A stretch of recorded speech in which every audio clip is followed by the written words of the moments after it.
जय हिंद साथियों, बहुत बहुत स्वागत करता हूं आप सभी का आपके अपने चलो भी इंस्टीट्यूट में। साथियों, आज का जो हमारा पूरा मॉडल पेपर है BA first year first semester, ठीक है, जिसके अंतर्गत मेजर माइनर सब्जेक्ट होता है इकोनॉमी यानी कि अर्थ सेमेस्टर, इकोनॉमिक यानी कि अर्थशास्त्र का फर्स्ट सेमेस्टर, ठीक है, फर्स्ट ईयर का फर्स्ट सेमेस्टर होता है, जिसमें आपको पढ़ना होता है। सब्जेक्ट आपका एक प्रकार पेपर नेम होता है प्रिंसिपल ऑफ माइक्रो इकोनॉमिक्स, ठीक है। पूरे 75 नंबर का आपका लिखित क्वेश्चन आज की वीडियो के माध्यम से सॉल्व कराने वाले हैं, ठीक है। जिस यूनिवर्सिटी का इसी दिसंबर में यूनिवर्सिटी जो है इसी दिसंबर में आपका एग्जाम लगा हुआ है, जैसे एक प्रकार से डॉक्टर राम मनोहर लोहिया अवर यूनिवर्सिटी है, उनका जो एग्जाम है 19 दिसंबर को इसी में लगा हुआ आपको कल ही, ठीक है। तो खासतौर पे यह सभी यूनिवर्सिटी के लिए महत्वपूर्ण होने वाली यह वीडियो। तो चलिए आज का जो सेक्शन आपका देखते हैं। देखिए, हर बार के तो जो आपका क्वेश्चन है 3 खंडों में विभक्त होगा, सेक्शन ए और सेक्शन बी, सेक्शन सी, ठीक है। तो चलिए देखते हैं सेक्शन ए। सेक्शन ए में आपको इसमें से पूरे आपको 10 क्वेश्चन दिए जा रहे हैं, जिसमें से आपको सभी प्रश्नों को आपको करना अनिवार्य रहेगा। प्रत्येक क्वेश्चन के लिए जो है यहाँ पर 2 अंक निर्धारित हैं, यानी कि 2 × 10 आपको जो है टोटल जो है सेक्शन ए से 20 नंबर मिलेंगे। और सेक्शन आपको एक चीज़ और बता दें, सेक्शन ए से आपको जो आपको अधिकतम आयु शब्द की सीमा होगी 50 शब्द होगी, 50 ही शब्दों के अंदर आपको प्रत्येक क्वेश्चन का उत्तर लिखना है सेक्शन ए से, ठीक है। तो चलिए देखते हैं आपका सेक्शन ए का खंड आपको पहला क्वेश्चन जो है रॉबिन्स की परिभाषा है, ठीक है, यानी कि डिफिनीशन ऑफ रॉबिन्स, ठीक है। तो एक प्रकार से प्रोफेसर जो लियोनेल रॉबिन्स हैं, उन्होंने एक प्रकार से अर्थशास्त्र इकोनॉमिक्स को कुछ इस तरीके से परिभाषित किया है। उनके द्वारा कहा गया कि अर्थशास्त्र वह विज्ञान है जो असीमित आवश्यकताओं और वैकल्पिक प्रयोग वाले सीमित साधनों से जुड़े मानवीय आदतों का अध्ययन करता है, ठीक है। उन्होंने यह भी कहा है कि उनके मुताबिक एक प्रकार से अर्थशास्त्र को जो है मानव व्यवहार के अध्ययन तक सीमित ही रखा गया है, ठीक है। उन्होंने प्राकृतिक विज्ञानों से अलग करने की इसको कोशिश की है, ठीक है। इस तरह आप लिखेंगे उसके बारे में, ठीक है। फिर आपका जो अगला क्वेश्चन है, क्वेश्चन नंबर आपका दूसरा है सेक्शन ए से, जो है एक प्रकार से उत्पादन संभावना रेखा, ठीक है। तो बच्चों, उत्पादन जो एक प्रकार से संभावना रेखा क्या होती है, एक प्रकार से उत्पादन संभावना रेखा जो होती है एक प्रकार से एक ग्राफ होता है, ठीक है, जो किसी अर्थव्यवस्था में दो वस्तुओं के उत्पादन की संभावना को दर्शाता रहता है। इसे उत्पादन संभावना सीमा एक प्रकार से परिवर्तन चक्र भी कहा जाता है। यह वक्र एक प्रकार से अर्थव्यवस्था में उपलब्ध संसाधनों और तकनीकी ज्ञान के आधार पर वस्तुओं और सेवाओं के उत्पादन की संभावनाओं को दर्शाता रहता है, ठीक है। इस तरह आप इसके बारे में लिखिएगा। फिर आपका अगला क्वेश्चन है सेक्शन ए से तीसरा क्वेश्चन है जो मांग का नियम, ठीक है, लॉ ऑफ डिमांड। तो मांग का नियम एक प्रकार से क्या होता है, मांग का नियम एक प्रकार से कहता है कि जब अन्य कारक, ठीक है, मांग का नियम क्या कहता है कि जब अन्य कारक स्थिर रहते हैं तो किसी वस्तु की मांग की मात्रा जो है उस वस्तु की कीमत के साथ विपरीत संबंध दर्शाता रहता है, ठीक है। यही आपका मांग का नियम होता है। फिर आपका जो अगला क्वेश्चन नंबर आपका चौथा है सेक्शन ए से कि जो है एक प्रकार से उपभोक्ता, ठीक है। तो बच्चों, उपभोक्ता क्या होती है, देखिए अर्थशास्त्र में उपभोक्ता का मतलब होता है कि किसी वस्तु या सेवा से जो है उपभोक्ता को कितना लाभ मिलता है, ठीक है। यह किसी वस्तु या सेवा की मानवीय जरूरतों को पूरा करने की क्षमता को भी दर्शाता रहता है। अर्थशास्त्र में जो है उपभोक्ता से किसी वस्तु या सेवा के मूल्य को संदर्भित करती रहती है, ठीक है। उपभोक्ता जो है अधिकतम करने के लिए तर्कसंगत निर्णय लेते हैं, ठीक है। इस तरह आप लिखिएगा उपभोक्ता के बारे में। फिर आपका जो अगला क्वेश्चन है, क्वेश्चन नंबर आपका 5वां है सेक्शन ए से की जो है मिश्रित अर्थव्यवस्था, ठीक है। तो बच्चों, मिश्रित अर्थव्यवस्था क्या होती है, मिश्रित अर्थव्यवस्था वह व्यवस्था होती है जिसमें जो है सार्वजनिक और निजी दोनों क्षेत्रों की भागीदारी वाली जो है आर्थिक प्रणाली है, ठीक है। इसमें जो है पूंजीवाद और समाजवाद के गुणों का एक प्रकार से मिश्रण होता है, दोनों का मिश्रण होता है, ठीक है। जैसे कि सार्वजनिक और निजी क्षेत्रों के बीच कार्य क्षेत्र का स्पष्ट विभाजन होता रहता है। इसमें जो है सार्वजनिक क्षेत्र में आधारित और सैन्य महत्व को अधम मिलते रहते हैं, ठीक है। इसमें जो है निजी क्षेत्र में जो है लाभ कमाने की प्रेरणा भी मिलती है। सरकार आर्थिक नियोजन पर भी एक प्रकार से ध्यान देती रहती है। इस तरह आप मिश्रित अर्थव्यवस्था के बारे में लिखिएगा। फिर आपका जो नेक्स्ट क्वेश्चन नंबर 6वां है सेक्शन ए से कि जो है गणनावाचक दृष्टिकोण, ठीक है। बच्चों, गणनावाचक दृष्टिकोण क्या होता है, गणनावाचक दृष्टिकोण यानी फिर एक प्रकार है कार्डिनल यूटिलिटी एनालिसिस क्या होता है कि जो उपभोक्ता के व्यवहार का अध्ययन करने का एक तरीका होता है। इस दृष्टिकोण के मुताबिक एक प्रकार से कहें तो उपभोक्ता, ठीक है, उपभोक्ता को संख्यात्मक रूप से मापा जा सकता है। अल्फ्रेड मार्शल ने उपभोक्ता को दर्भ के जरिए मापन का सिद्धांत दिया था। उनके मुताबिक जो है उपभोक्ता की गणना संख्याओं में की जा सकती है, ठीक है। उपभोक्ता की एक प्रकार से गणनात्मक संख्याओं के संदर्भ में मापा भी जा सकता है, और इसे जो है धन की सीमांत उपयोगिता स्थिर भी रहती है। यह जो है अलग अलग वस्तुओं की उपयोगिताएं एक दूसरे पर निर्भर करती रहती है, ठीक है। इस तरह आप इसके बारे में लिखिएगा। फिर आपका जो अगला क्वेश्चन सेक्शन ए से क्वेश्चन नंबर आपका एक प्रकार 7वां है कि जो औसत आगम, ठीक है। तो बच्चों, औसत आगम यानी कि एवरेज रेवेन्यू, औसत आगम क्या होता है, औसत आगम का मतलब एक प्रकार से होता है कि कुल आगम, ठीक है, यानी कि कुल आगम और बेची गई इकाइयों का अनुपात एक प्रकार से। तो औसत आय या फिर संप्राप्ति वस्तु की जो है प्रति इकाई कीमत को व्यक्त करती रहती है। ठीक है, जो कभी भी ऋणात्मक नहीं हो सकती है। ठीक है, वस्तु की बेची गई इकाइयाँ और वस्तु के जो है मूल्य को व्यक्त करता रहता है यह। ठीक है, आगम जो एक प्रकार से की एक जो है इकाई को बेचने से कुल आगम में जो वृद्धि होती है, यही आपकी एक प्रकार से कहें तो औसत आगम कहलाती है। ठीक है, इस तरह आप इसके बारे में लिखिएगा। फिर आपका जो अगला क्वेश्चन नंबर आपका 8वां है सेक्शन ए से कि जो है पूर्ण प्रतियोगी बाजार। ठीक है, तो बच्चों पूर्ण प्रतियोगी बाजार क्या होता है? एक सैद्धांतिक बाजार संरचना होती है। इसमें जो है क्रेताओं और विक्रेताओं के बीच जो है वस्तुओं का क्रय विक्रय प्रतियोगिता के आधार पर होता रहता है। ठीक है, इस तरह के बाजार में जो है किसी वस्तु की कीमत सभी जगह एक जैसी होती है। इसे एक प्रकार से पूर्ण प्रतियोगिता बाजार कहा जाता है। ठीक है, इस तरह आप लिखिएगा। फिर आपका जो नेक्स्ट क्वेश्चन नंबर आपका 9वां है सेक्शन ए से कि जो है तटस्थ वक्र क्या होता है? बच्चों तटस्थ वक्र के बारे में पूछा गया है। तो तटस्थ वक्र क्या होता है? तटस्थ वक्र या फिर एक प्रकार से उदासीनता वक्र। ठीक है, यह एक प्रकार से अर्थशास्त्रीय अवधारणा है। यह जो है किसी उपभोक्ता के व्यवहार को दर्शाने वाला वक्र होता है।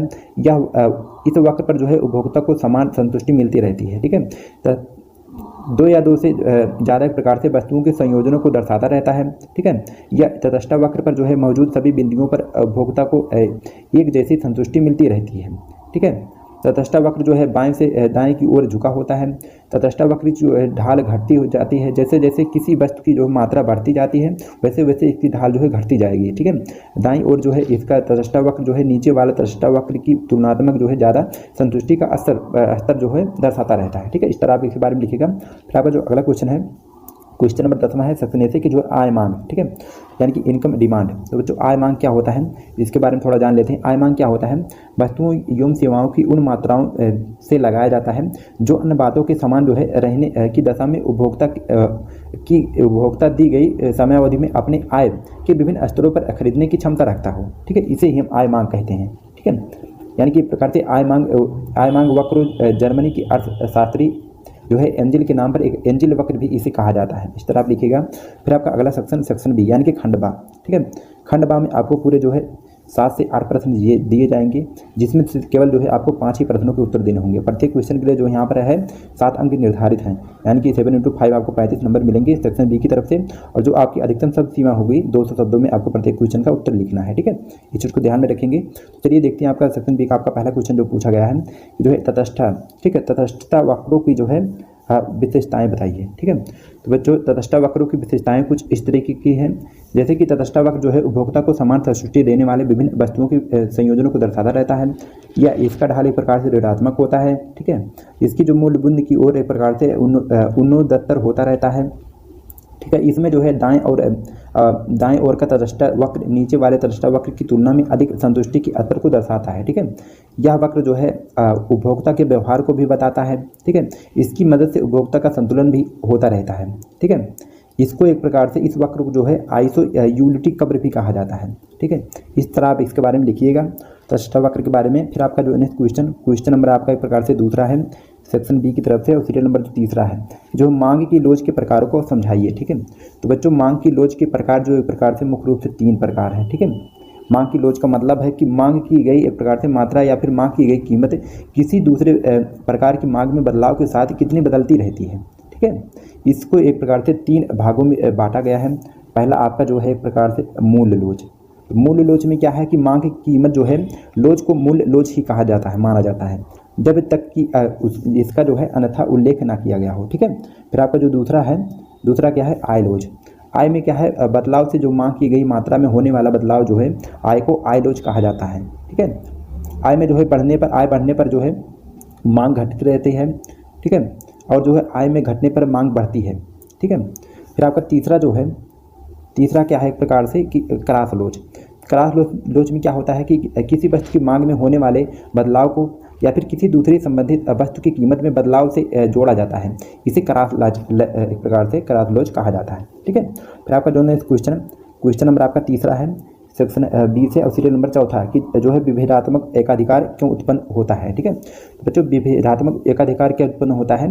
जब उपभोक्ताओं या बाजारों के बीच मांग की कीमत लोच में अंतर होता है, तब कोई जो है कंपनी या फिर विभेदात्मक पूर्ण जो है एकाधिकार के रूप में काम कर सकती है। ठीक है, एकाधिकार किसी एक व्यक्ति या संस्था के पास जो है किसी उत्पाद या जो है सेवा पर इतना नियंत्रण होता है कि जो है उसके विक्रय से जुड़ी शर्तों और मूल्यों को अपनी मर्जी के अनुसार तय कर सकता है। ठीक है, एकाधिकार की स्थिति में जो है कंपनी कीमतों में बढ़ोतरी कर सकती है और उत्पादन का वह स्तर पा सकती है जो एक प्रकार से उसके लाभ को अधिकतम एक प्रकार से अधिक हो। ठीक है, इस तरह आप लिखेंगे विभेदात्मक एकाधिकार के बारे में। फिर आपका जो नेक्स्ट क्वेश्चन नंबर आपका सेक्शन बी से आपका चौथा है, सीरियल नंबर 5वां है कि जो अल्पकाल में पूर्ण प्रतियोगिता में कीमत का निर्धारण कैसे होता है। ठीक है, तो बच्चों अल्पकाल में पूर्ण प्रतियोगिता का जो निर्धारण होता है किस तरीके किया जाता है, तो इस तरीके कुछ इस तरीके किया जाता है जैसे कि बाजार में जो है कीमत बिक्री के लिए आने वाली वस्तुओं और उपभोक्ताओं की मांग के बीच जो है संतुलन लाने के बाद तय की जाती है। ठीक है, फिर आपका जो है मांग और पूर्ति की शक्तियों के आधार पर ही संतुलन की कीमत का निर्धारण होता रहता है। फिर आपका तीसरा है कि संतुलन कीमत उस बिंदु पर निर्धारित होती है जहां बाजार की मांग और पूर्ति बराबर हो सके। ठीक है, फिर आपका चौथा जो है इस बिंदु को एक प्रकार से संतुलन बिंदु के नाम से भी जाना जाता है। फिर आपका पांचवा है कि संतुलन कीमत को संतुलन मूल्य भी कहा जाता है। अल्पकाल में जो है पूर्ण प्रतियोगिता बाजार में प्रचलित मूल्य पर उत्पाद बेचा और खरीदा जा सकता है। ठीक है, अगर कीमत जो है संतुलित कीमत से ज़्यादा है तो पूर्ति मांग से ज़्यादा हो सकती है। ठीक है, वहीं अगर कीमत जो है संतुलित कीमत से कम है तो मांग जो है पूर्ति से ज़्यादा हो सकती है। इस तरह जो है मांग और पूर्ति में संतुलन स्थापित एक प्रकार से हो सकता है। ठीक है, फिर आपका जो नेक्स्ट क्वेश्चन है सेक्शन बी का क्वेश्चन नंबर आपका एक प्रकार से 6वां है, सीरियल नंबर 6वां है, 5वां है। ठीक है, कि जो है रिकार्डो के लगान सिद्धांत की व्याख्या कीजिए। ठीक है, तो बच्चों डेविड रिकार्डो के लगान सिद्धांत के मुताबिक जो है लगान भूमि की उपज का वह हिस्सा है, ठीक है, जो जमींदार को मिट्टी की मूल और अविनाशी शक्तियों का इस्तेमाल करने के लिए पहले समय में दिया जाता था। ठीक है, इसे लगान का जो है प्रतिष्ठित सिद्धांत भी कहा जाता है। रिकार्डो ने 19वीं शताब्दी में अपनी किताब principle of political economics of taxation में इस सिद्धांत का जो है ज़्यादातर प्रतिपादन किया था। रिकार्डो के मुताबिक जो है लगान उत्पादक के अधिशेष या फिर अंतर लाभ के अलावा और कुछ नहीं है। यह सिद्धांत जो है केवल भूमि में ही पाया जाता है। ठीक है, इस तरह आप उसके बारे में लिखिएगा, इनके लगान सिद्धांत के बारे में। फिर आपका नेक्स्ट क्वेश्चन जो है क्वेश्चन नंबर आपका 6वां है, सेक्शन बी से, सीरियल नंबर जो आपका 7वां है, कि जो है परिवर्तनशील अनुपातों के नियम को समझाइए। ठीक है, तो बच्चों परिवर्तनशील अनुपात के नियम कुछ इस तरीके से, अर्थशास्त्र एक ऐसा महत्वपूर्ण सिद्धांत है, यह जो है नियम बताता है कि जब उत्पादन प्रक्रिया में एक इनपुट कारक को बढ़ाया जाता है तो एक बिंदु ऐसा आएगा जब परिवर्तनशील इनपुट से अतिरिक्त आउटपुट सीमांत उत्पाद कम होना तो अपने आप शुरू हो जाएगा। ठीक है, इसे घटते सीमांत प्रतिफलों का नियम भी कहा जाता है। ठीक है, यह नियम जो है सभी प्रकार के उद्योगों में ज़्यादातर लागू होता है। यह नियम जो है अल्पावधि समय सीमा के भीतर काम करता है। यह नियम एकल आउटपुट उत्पाद वाले परिदृश्यों का विश्लेषण करने के लिए डिजाइन किया गया है। इस नियम के मुताबिक जो है जब अन्य सभी कारकों को स्थिर रखते हुए परिवर्तनशील कारक को एक प्रकार से बढ़ाया जाता है तो कुल उत्पाद जो है शुरू में बढ़ती दर से बढ़ेगा। ठीक है, इसके बाद यह एक प्रकार से यह घटती दर से भी घटेगा भी और अंतः उत्पादन की जो है दर में गिरावट आ जाएगी। ठीक है, इस तरह इसके बारे में लिखिएगा परिवर्तनशील अनुपात के नियम के बारे में। फिर आपका जो अगला क्वेश्चन है क्वेश्चन नंबर आपका सेक्शन बी से 7वां है, सीरियल नंबर 8वां है, कि जो है वितरण की सीमांत उत्पादकता सिद्धांत की आलोचनात्मक व्याख्या कीजिए। ठीक है, बच्चों वितरण की जो सीमांत उत्पादकता सिद्धांत की आलोचना वितरण है कुछ इस तरीके से है। यह सिद्धांत जो है दीर्घकाल में ही लागू होता है। ठीक है, यह इस सिद्धांत को एक प्रकार से दीर्घकाल में ही लागू कर दिया जाता है जबकि वास्तव में हम जो है अल्पावधि समस्या से चिंतित रहे हैं। ठीक है, यह जो सिद्धांत पूर्ण प्रतियोगिता की मान्यता पर टिका है जो व्यवहार में अवास्तविक है। ठीक है, यह सिद्धांत है एक प्रकार से उत्पत्ति के साधनों को पूर्णतया गतिशील मानता है जो वास्तव में नहीं होता है। यह सिद्धांत जो है लाभ को अधिकतम करने की मान्यता पर आधारित है जो सही नहीं है। कोई भी जो फर्म उत्पादन करते समय केवल अधिकतम लाभ को ही ध्यान में नहीं रखती है। ठीक है, यह सिद्धांत मानता है कि जो है उद्यमी अधिकतम लाभ कमाने के लिए प्रेरित होते हैं जो एक प्रकार से कहीं न कहीं सही नहीं होते हैं। ठीक है, इस तरह आप इसके बारे में लिखिएगा। फिर आपका जो अगला क्वेश्चन है सेक्शन बी से, क्वेश्चन नंबर आपका 8वां है और सीरियल नंबर 9वां है, कि जो एक प्रकार से एकाधिकारात्मक प्रतियोगिता की विशेषताएं बताइए। ठीक है, बच्चों एकाधिकारात्मक एक प्रकार से प्रतियोगिता की विशेषताएं जो है कुछ इस तरीके से हैं, जैसे कि एकाधिकारात्मक प्रतियोगिता में कई कंपनियां एक जैसे एक प्रकार से लेकिन परिपूर्ण नहीं है। ठीक है, उत्पाद या सेवाएं प्रदान करती हैं। इस बाजार में जो है प्रवेश और निकास के लिए कम बाधाएं होती हैं।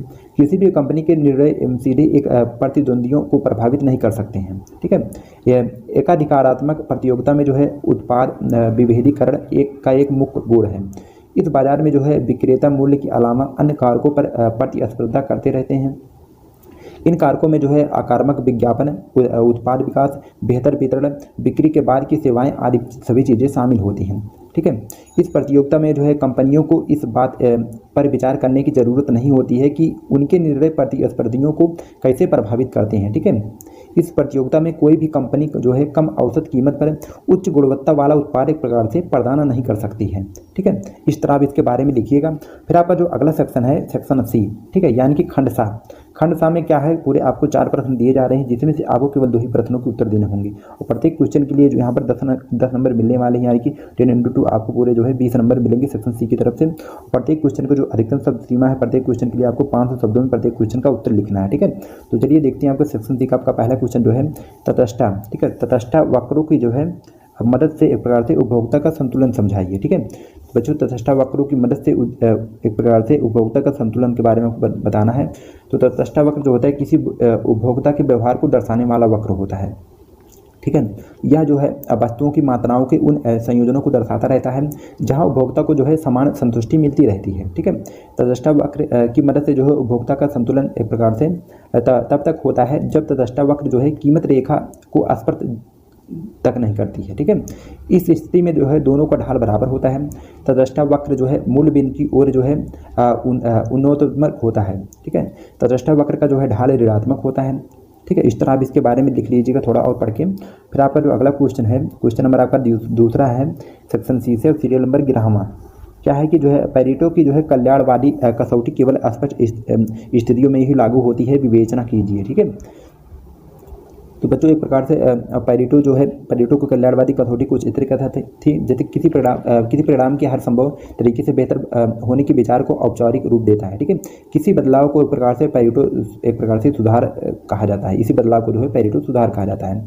यह एक प्रकार से यह जो है समाज में सभी को बेहतर स्थिति में एक प्रकार से छोड़ देता है।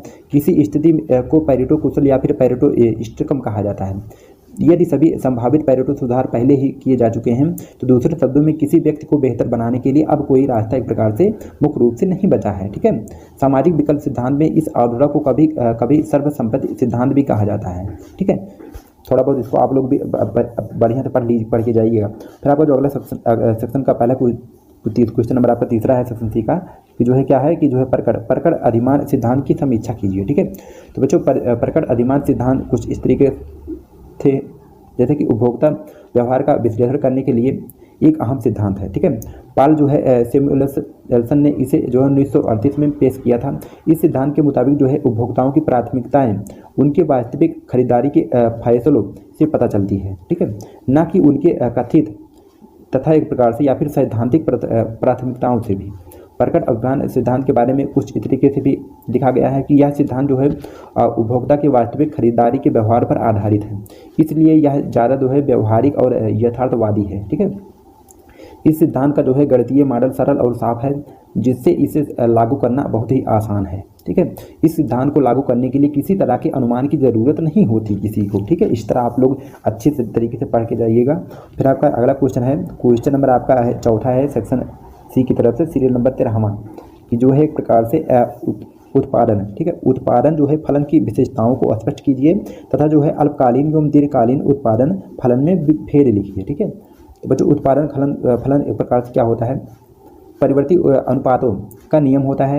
वहीं दीर्घकालीन जो उत्पादन फलन पैमाने के प्रतिफलन का नियम है। ठीक है, अल्पकालीन उत्पादन फलन में कम से कम एक इनपुट स्थिर होता है, वहीं पर दीर्घकालीन उत्पादन फलन में जो है सभी इनपुट को संयोजित किया जा सकता है। ठीक है, जबकि अल्पकालीन उत्पादन फलन में केवल एक परिवर्तनीय कारक के उपयोग को बढ़ाकर आउटपुट को बढ़ाने का प्रयास किया जाता है। ठीक है, वहीं पर जो है दीर्घकालीन उत्पादन जो है फलन में सभी कारकों के उपयोग को बढ़ाकर आउटपुट को बढ़ाने का प्रयास किया जाता है। ठीक है, जबकि अल्पकालीन उत्पादन फलन में जो है उत्पादन के स्तर में बदलाव होने पर भी उत्पादन का पैमाना स्थिर रहता है।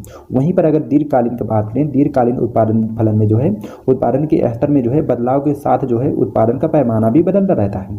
ठीक है। अल्पकालीन उत्पादन का फलन जो है वास्तविक है और इसे देखा जा सकता है, वहीं पर दीर्घकालीन उत्पादन फलन आमतौर पर एक प्रकार से अनदेखित है या फिर नहीं देखा जा सकता है। ठीक है, तो बच्चों यह पूरा मॉडल पेपर एक प्रकार से सभी यूनिवर्सिटी के लिए महत्वपूर्ण ही साबित होगा, जिसका एक प्रकार से 2024-25 में एग्जाम लगा हो, चाहे आपका दिसंबर में है चाहे आपका 1 जनवरी में है। ठीक है, तो आप दोनों बच्चों के लिए एक प्रकार से बहुत ही महत्वपूर्ण है। आप लोग एक बार जो है परीक्षा देने से पहले आप लोग वीडियो देख के जाइएगा। ठीक है, आपके सारे क्वेश्चन इसमें से मैं गारंटी के साथ कहता हूँ कि 50 क्वेश्चन आपको इसी में से क्वेश्चन आपके आएंगे। ठीक है, तो बच्चों आज के लिए इतना ही। वीडियो पसंद वीडियो को लाइक से सब्सक्राइब करिएगा। फिर मिलते हैं नेक्स्ट किसी वीडियो में, तब तक जय हिंद।